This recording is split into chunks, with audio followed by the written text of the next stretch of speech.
attack on Earth. We have been preconditioned by all the media for the past couple of decades to slowly but surely start accepting the existence of aliens and UFOs.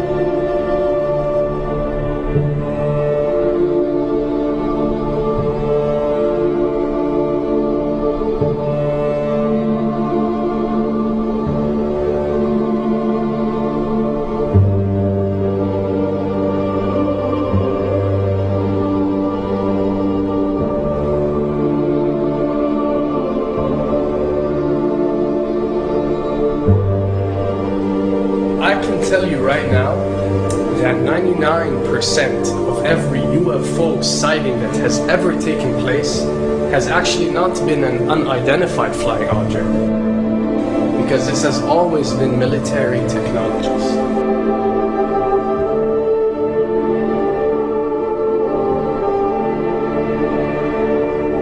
Another thing I'd like to point out is surveys and questionnaires.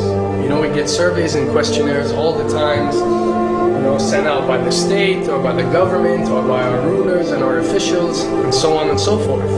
Do you really think that these ruling powers care about what you think? Do you really think that they're waiting to ask you and receive your answer before making a decision? What happens with these questionnaires is that they are released. For example, what country do you think the US should attack next?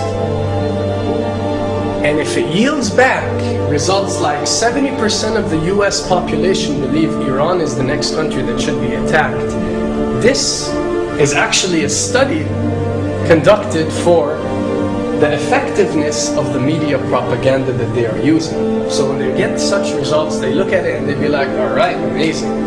Our media propaganda is working.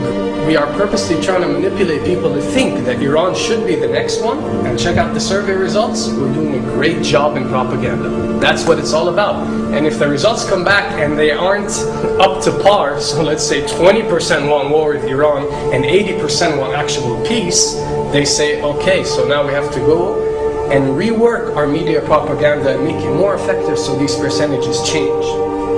Why am I saying this? Because of the UFO phenomenon. Since the 60s, the amount of people who believe in extraterrestrials have skyrocketed, and it's only increasing day by day in our modern world. This only confirms the success and the plans that are taking place to first manipulate you to believe in UFOs, and second, to conduct a UFO attack that is going to force the whole world to unite to fight off this enemy and accept the New World Order.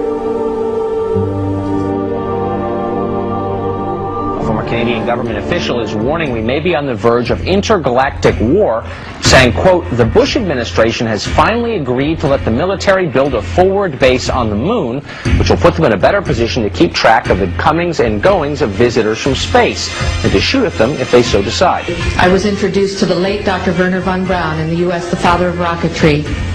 In my first meeting with him, during that first 3.5 hours, he said to me, Carol, you will stop the weaponization of space, because there is a lie being told to everyone that the weaponization of space is now first being based upon the evil empire, the Russians. There are many enemies, he said, against whom we're going to build this space-based weapon system, the first of whom was the Russians, which was existing at that time. Then there would be terrorists, then there would be third world countries, now we call them rogue nations or nations of concern. Then there would be asteroids, and then he would repeat to me over and over, and the last card, the last card, the last card would be the extraterrestrial threat. As a military strategist, as a person who worked on the MX missile, which I did later, he said, you will find that there is going to be a spin to find some enemy against whom we have to build space-based weapons, and now we should expect the spin. And that's the formula, except that it's all based on a lie. A supersonic saucer. Called the Silver Bug, it was truly revolutionary. The plans show in detail a multi-jet engine craft that boasted amazing maneuverability and speed. It's an intriguing thought that this concept may tie in with the work of the German scientists who brought saucer technology to the US at the close of the Second World War. What was needed were certain cover stories. What do you do when people are spotting aircraft and then telling reporters that they've seen something very unusual flying out of an airbase in Nevada? And frankly, this was the origin of a lot of the sightings that took place in the mid-50s, 1954, 55, 56, of unidentified flying objects, the UFOs. So the CIA was involved in encouraging people to believe that, yes, they saw UFOs, and the CIA and the military tried to be very helpful to reporters to get these stories out, to divert the attention of the country, and particularly the people in this region, about what they had actually seen. Mexican Air Force pilots capturing on videotape what are said to be 11, count them, 11 UFOs. The Mexican Air Force has released a video that some of you are going to find difficult to believe. A journalist says it shows images of UFOs tracking a Mexican military plane. So what's the truth about UFOs? The story of successive attempts to develop radically new forms of flight, conducted under the strictest secrecy, is inextricably bound up with our relationship with UFOs over the last 60 years. Whether it's Allied pilots buzzed by strange balls of fire in 1942, or the Roswell incident 5 years later, there is a strong case to be made that secret military technology offers a convincing explanation for many UFO stories. Anytime the government has secrets that they can keep from us,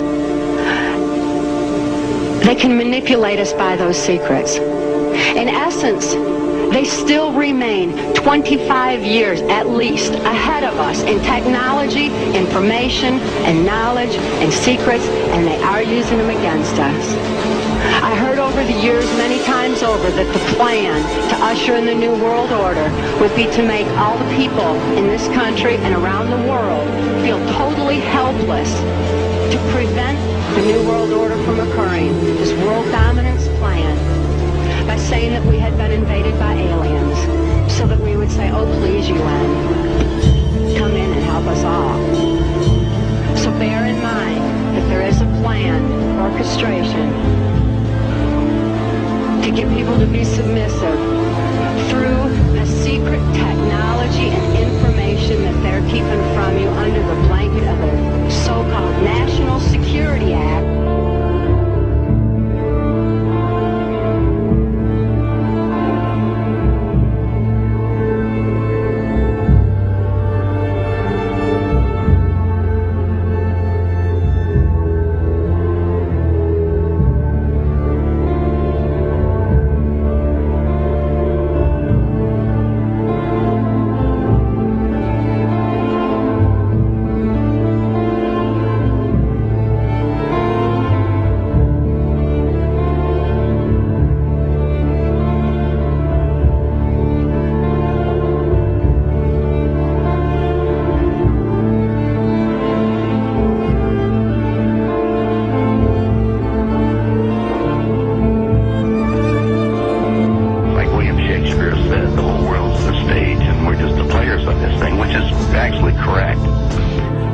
Perhaps we need some outside universal threat to make us recognize this common bound. I occasionally think how quickly our differences worldwide would vanish if we were facing an alien threat from outside this world.